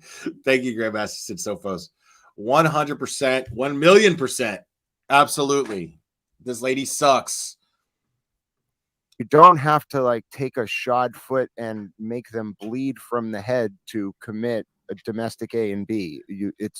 In fact, just so folks understand, the concept of assault does not even involve you being touched, right? So you can commit the crime of assault because. So I love how these people are basically just like acknowledging the fact that he probably didn't even lay his hands on her, but yet they're still trying to spin the narrative all over Twitter and here on this YouTube channel that she's hosting that he's this woman beating piece of shit.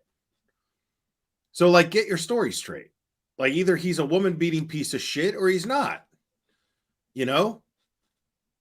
Like, all you're doing is showing the whole world that you just hate the guy and you'll take whatever you can get to slander him, to smear his name. You'll do anything that you can. You'll take it any way you can get it.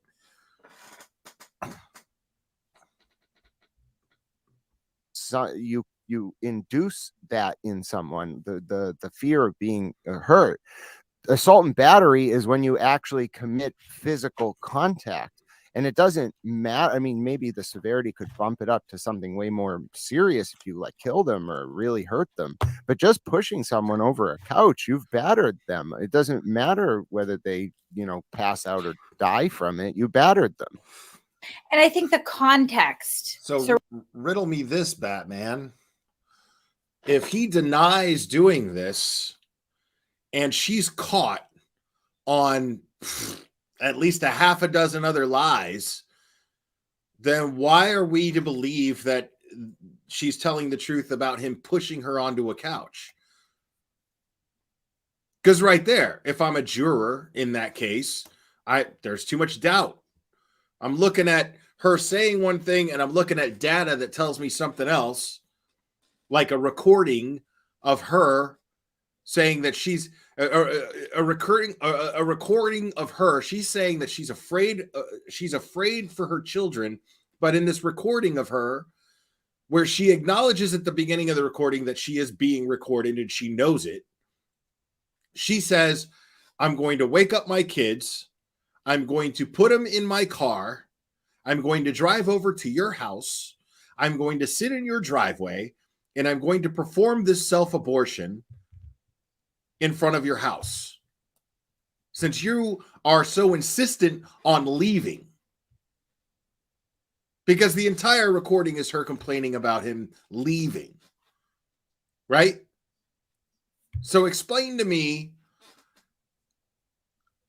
where in that recording it even indicates any way, shape, or form that he assaulted her physically. Because the only person that seemed to have any motive towards putting their hands on somebody would be the person who's trying to keep the person from leaving. Right away, I would be like, well, if I'm thinking of somebody's putting their hands on somebody, I'm going to think it's the aggressor. And I'm going to think that the aggressor is the person who's trying to keep the person from leaving. I mean, it's silly to me that anybody's even questioning this. But people's hatred for Turtleboy is so blinding that they just refuse to even look at the facts. Indisputable data.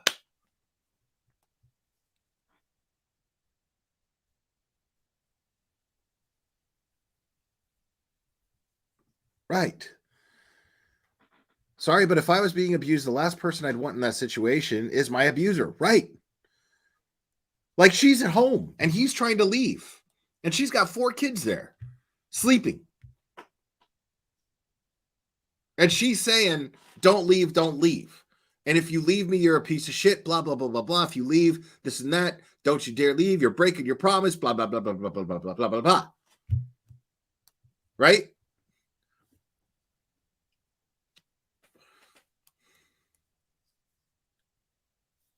And she's screaming the entire time.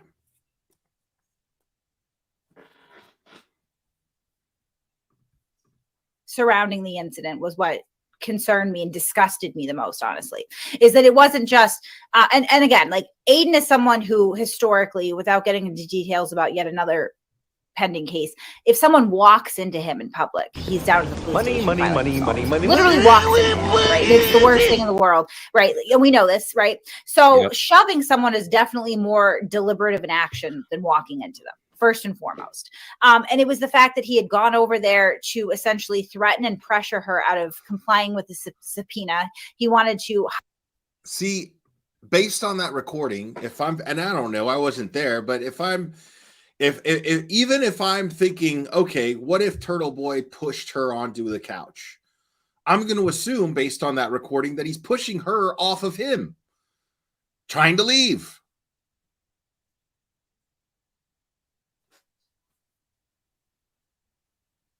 That's what I would assume. Immediately, I would assume this. hire her an attorney that would deal with his interests above hers, which is completely inappropriate.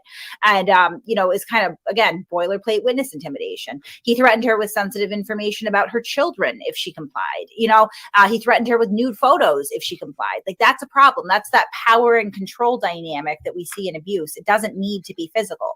And then because she had taken, so essentially, in the course of this, he forces her, I wouldn't say force, he coerces her, he pressures her into going through messages. And I think mainly what he wanted to see was what she was talking about with me.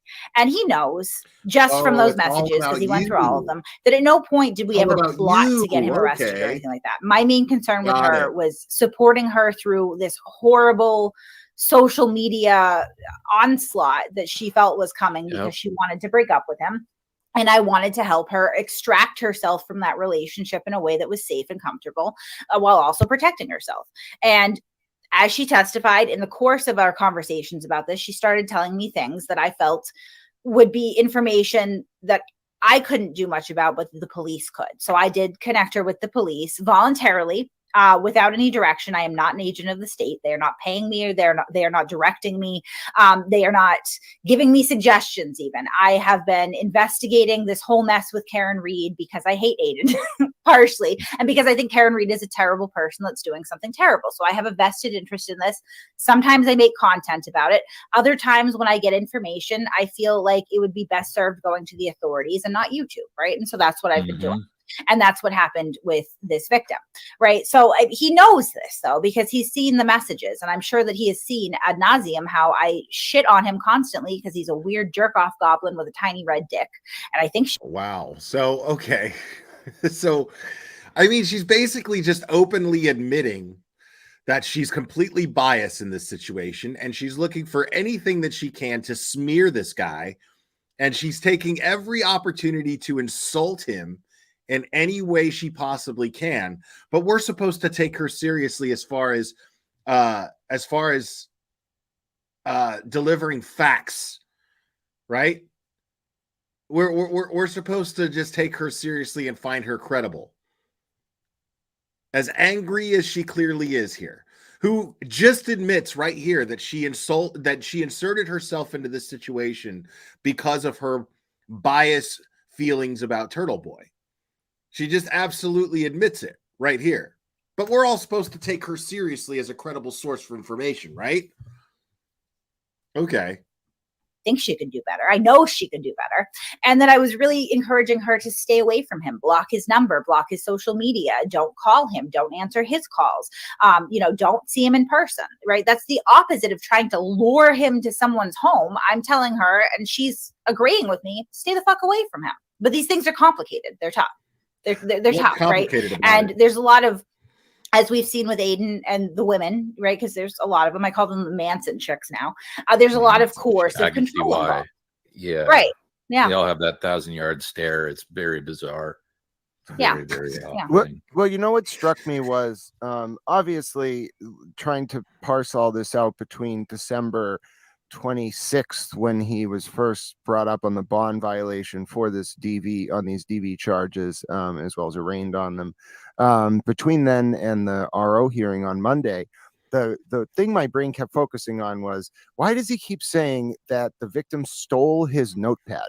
And then we get into court and the victim testifies that it was her damn notepad that he was writing on. Yep. So so for her to put her paper, right, that was on part of her notepad, that's her property, in her shirt, fully within her remit, in her own home, to do that. And then to be confronted in a manner that was, I think what that is kind of expressive of is like the culmination of what you were talking about, this coercive control, abusive relationship. It can culminate in these. What's the story with this guy and his mom? I don't know the story behind that. I don't know what's going on with him and his mom. Supposedly his mom, kind of sent him to cover Turtleboy. I don't know what the story is. These moments where the mask comes off and then you get things that maybe don't result in a punch, but they certainly are indicative of a very dangerous situation, which is, just from a personal perspective, why I'm very glad that you and whoever else out there and God or whatnot kept the victim's safety and well-being in mind, because when she got into court, it did appear that her command of the facts and her understanding of what had happened and her self-control was reflective of someone who felt safe. And that, to me, was the most important part of that whole 209A restraining order hearing. Which, what a circus that was. I understand that to a certain extent, these judges have to be careful, obviously, because of the risk of appeals. They want to, really allow everything and have everything hashed out so that if they do appeal it, it's bulletproof, their ruling, which I believe that it was.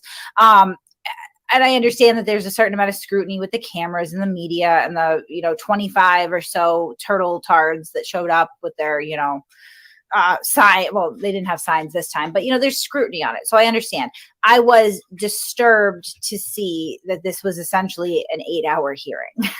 For these things are usually 15 minutes to maybe 45 if it's particularly convoluted. And this went all day. And I mean, you were there, Grant. I wasn't. I read your tweets and I really appreciate that you were live tweeting. I wanted to be there, but I'm not going to risk myself, right? Because I won't be good to anyone. And, this woman is not the only woman that Aiden has manipulated and weaponized at this point. And I need to be mindful of that. But, I wonder why she didn't actually show. Why didn't you show up there, Kate? I'm retarded. Okay, that makes sense. That's okay. Moving on. I was very concerned to see the line of questioning that Bradel continually led Aiden down. Some of it was obviously very incriminating towards Aiden, that I don't know what he was thinking. Some of it was just designed, in my opinion, to humiliate and degrade the victim. a very poor move by Mr. Bradel because the part of the testimony that came out, I don't know. Please tell us how it was such a poor move on a defense attorney's part when you're a fucking moron. If it was I think it was oral testimony related. I mean, how great of a move was it when you decided to take pictures of his open laptop? How good of a move was that?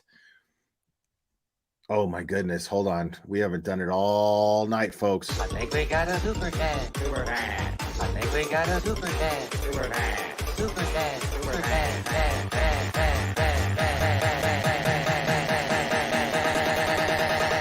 I think we got a super chat. I think we got a super chat.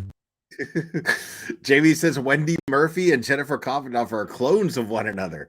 I know what you mean. I think Yellow Cotton Balls was live with this Wendy lady at one point. Wendy Murphy is his mom. Okay. Okay.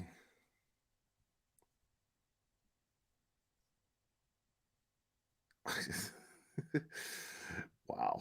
Yellow Snowtails. Stop it. The victim on direct was that Mr. Bradel was brought up. It was actually a written text message that Bradel had to read, and now I remember it because he referred to himself as Tim in the third person. Kearney sent a message to the victim saying something along the lines of, if you don't go along with this, I will have Mr. Bradel or Tim or something bring up that shit horrible was funny. stuff. He was all like, Olivia, is this you? And like just pointing some picture, like some rando that's just sitting there in the courtroom. Some rando lady just sitting there in the courtroom. It had to have been Olivia. Like the way these people think is just mind-blowing to me, dude. It's so funny to me. Stuff about you on the stand and smear you. And it's very interesting to me, just as a lay opinion, because Massachusetts hasn't adopted ABA Model Rule 8.4G, which is a very interesting standard in the context of legal ethics. So am I there, Kevin. So, I mean, I'm not going to criticize him for that. We have our own version of the rule that was adopted in 2012 and I think then certified by the SJC after that. That's much narrower in scope. But even the rule we have in Massachusetts in the context of these ethics rules as overseen by the Board of Bar Overseers really prohibits people from engaging in behavior that borders on like sexual harassment or things like that. And what I really did not think was appropriate was the multiple instances of Bradel weaponizing the victim's sexual conduct. And I get where this comes from, because if you think about like a sexual assault trial and this like if you're fucking filming the show, how are you gonna she's the one allegedly with cameras in her bedroom. So how's Turtleboy the one who's threatening porn revenge when allegedly she's the one filming the shit without his knowledge? I mean, this is going to sound grotesque, and I don't write the rules. Of course, it's just that's how it weaponized. is. But if you look at the federal rules of evidence in the context of sexual assault trials, you'll see that you actually can weaponize in certain contexts the victim's sexual character traits. So I somewhat understand why Bradel's mind went there, but the way that he did it was just so grotesque to me that, I mean, this man, I don't know if like his reputation matters to him, but he certainly lost a lot of reputation in the eyes of the judge, which may date back to that video that was introduced at a prior at that bond violation hearing. But he lost even more credibility when he proffered to the judge that a witness was going to say something, who then got called on Zoom, and we didn't even talk about this yet, completely melted down, and in essence sandbagged Bradle's entire argument. Right, and that's down the line. So I mean, that was another thing that was bro, this guy's brain is killing me right now. Shortly, and I don't know, I can't figure out with Aiden's attorney if he's lazy and incompetent or if this is some sort of strategic move that he makes. But Friday, late in the day, these subpoenas come out, right, for this restraining order hearing that's happening on Monday. So Friday, these subpoenas come out to Grace Bennett and then to the victim, right?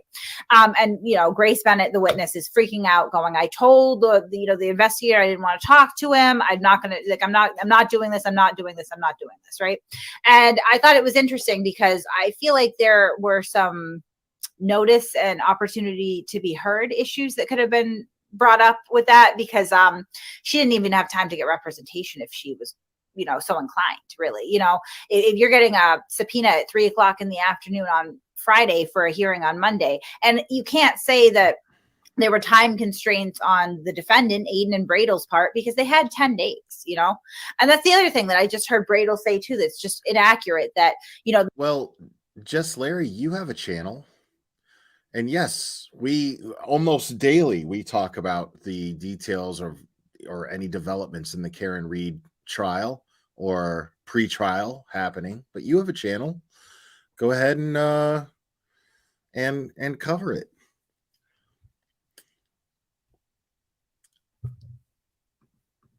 The morning before before his arraignment, she goes in to get this order, and it was some sort of strategic plan. No. She got an emergency order the morning of this incident, and they could not serve Aiden because he was a fugitive. So he had called the Holden police on Saturday, which would have been Christmas Eve, and said, "Hey, is there a bolo out for me?" Right? Which again, like chronologically, you're arraigned. Jamie, thank you so much. Stay tuned for Grant's next pod when he reveals how hard it is out here for an incel. Thank you, Jamie. Appreciate it. In Superior Court, you're let out on your own PR. Great. You do a little victory lap. You go over to a state witness's house who's also your girlfriend. You intimidate her. You assault her, allegedly, and then you take off, right, and leave. The police are contacted. A bolo is put out. It goes out on Twitter. Aiden is made aware of this. He then calls the police on his goddamn self and goes, "Hey, is there a bolo out for me?" And they're like, "Yeah, there is." And he goes, "Oh, yeah. I'll turn myself in. I'll be there in an hour." Right. And so the Holden police are like, "Great, makes our job easier because they're going to arrest him and they're going to serve him with this emergency order." And then he just doesn't show up. So he goes. I don't know where that is, Deanna Fascio. The Wendy clip where she got muted. I have no idea where that is. But thank you. So I mean, I love how the concept, I mean, this dude is paying through the fucking nose for an attorney, and a good attorney. We clearly know at this point that Bradle is a very competent and very talented attorney. And so what's really funny is the concept is just foreign to them, that this dude is going to contact his attorney and wait to find out what his options are. Who his attorney at the time was out of town, which is why they had to move up the court date that was taking place. So it's very funny to me that the concept of him waiting for whatever the advice from his attorney is to turn himself in, it would be the most, you know what I mean? To find out what your options are. It's foreign to them to wait for what your attorney tells you to turn yourself in. Exactly, Cherry. Waiting for his attorney. That's why you're paying for an attorney. That's what you're paying for an attorney for. That's it, right there. I mean, it's just silly, dude.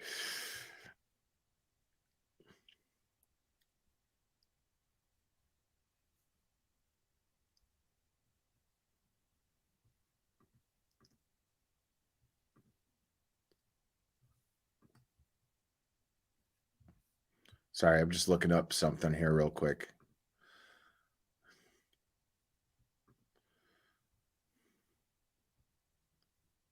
All right, no, nothing. Okay. He goes on the run, right, for 3 days between Saturday and on Tuesday, the run, right? And to make that shit's hilarious to me. On the run, he's on the run. Like, no, he's just not out there to be viewed when they're on the lookout. Be on the lookout does not mean that they are looking for him and wanting to slap cuffs on him and there's a warrant for his arrest. There was no warrant for his arrest. Be on the lookout is a be on the lookout. Like, okay, if you happen to see him, this is what be on the lookout means. If you happen to see this guy, stop him. Await instructions. That's it. Be on the lookout. If you happen to see the guy, detain him. That's it. You're not a fugitive from justice. You're not running from anybody. But they'll throw these little things in there here and there just to paint a picture and make it, look a certain way when it's just really not all that. And yeah, it's Christmas at the time, right? Make matters worse, in a later Oh my tweet God. from jail, because he's telling people what to write, And he refers in. to himself as having to be a fugitive on Christmas, right? Which he is alleging harmed his children. I am of the opinion they probably had a great Christmas because that fucktard wasn't around, but whatever. So now you are admitting in text from jail that you were a fugitive from justice for 3 days. Like, who the fuck are you, lady? Who the fuck are you to talk about this dude's family? Like, this lady's such a piece of shit for doing that. Like, she posted like a picture of like his ex supposedly and his kids. Like, look at what a great time they're having. I talked to his ex and she says that they're doing just great while he's locked away. Like, lady, like, that speaks volumes of who you are. You're just a piece of shit. You're a bitter, just ugly, shriveled up soul. Just rotten, just a rotten fucking stinky soul, dude. Like, you're gross. Like, I can't even imagine. Like, God forbid somebody is like, can you imagine what it's like the moments right after? And I'm going to get really nasty here, folks, but you just imagine a person this fucking bitter at life, bro. Like, you went on a date with her,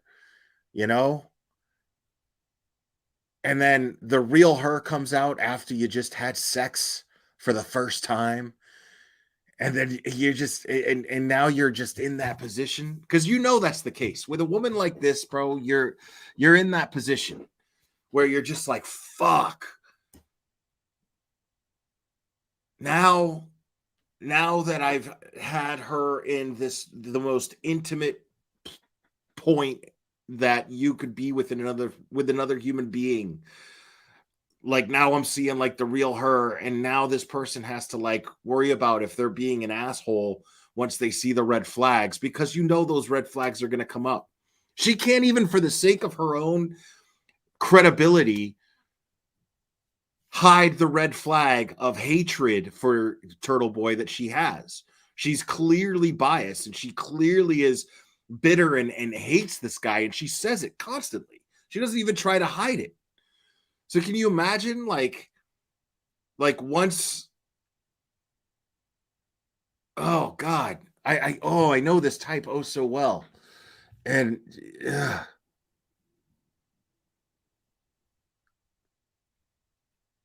I don't give a shit. She can attack me all she wants.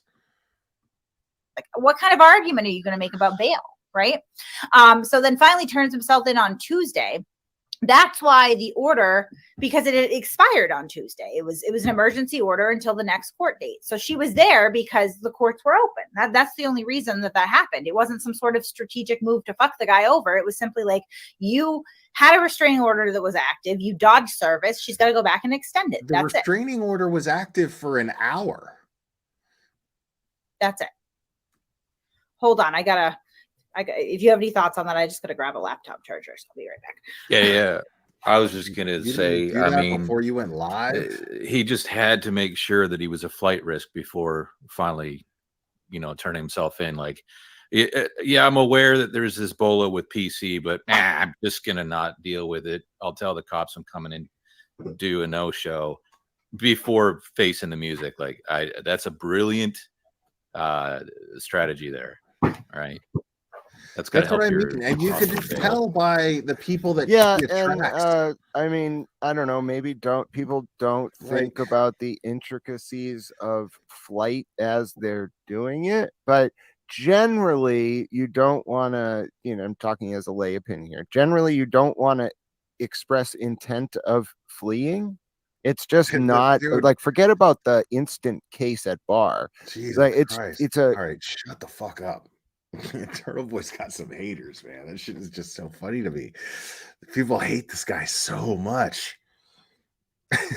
It's like, Jesus. There's so many other things you could be focused on than just like hating someone so goddamn much. Like, what good how is that rewarding to, like, I don't understand. I can't relate to people like this. I can't relate to somebody who just focuses on so much fucking hatred. It's so bizarre to me. And then, like, it just attracts all these hateful fucking people. They're just like, Turtleboy in prison, put him in prison, under the prison. And you're just like, why? Because he's a bit abrasive. Okay.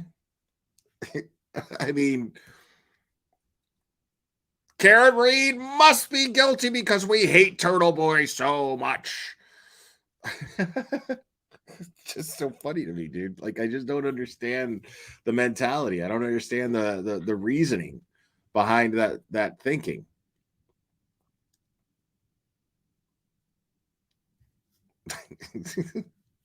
Y'all are killing me. Y'all are funny as fuck in this chat. She buys her underwear at yard sales. Oh my God, y'all are killing me, dude.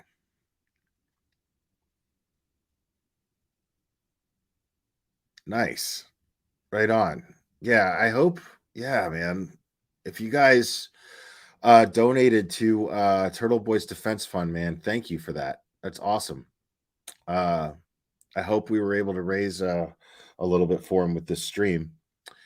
And a big shout out to Tim Bradle for killing it on the Howie Carr show. Thank you so much for that, buddy. I'm going to go ahead and wrap this up. And yeah, you guys are, I just did that to fill time. I'm not going to spend a lot of time talking about this lady.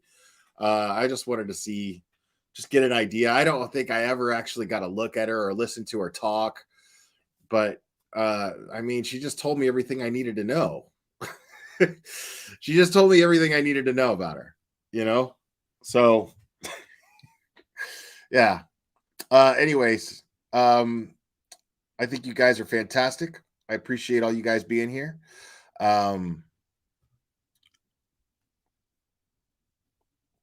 Yeah. Thank you guys so much for all your support. Make sure to hit that like button before you leave. I would really appreciate it. It really helps out the channel, and it really helps out being able to get the word out on this stuff. So that algorithm picks up, and more people will see this stuff, and we're able to make people more aware. So it means a lot. Guys, I'm going to wrap this up. I love you guys very much. Thank you. And we will do this again very soon, my friends.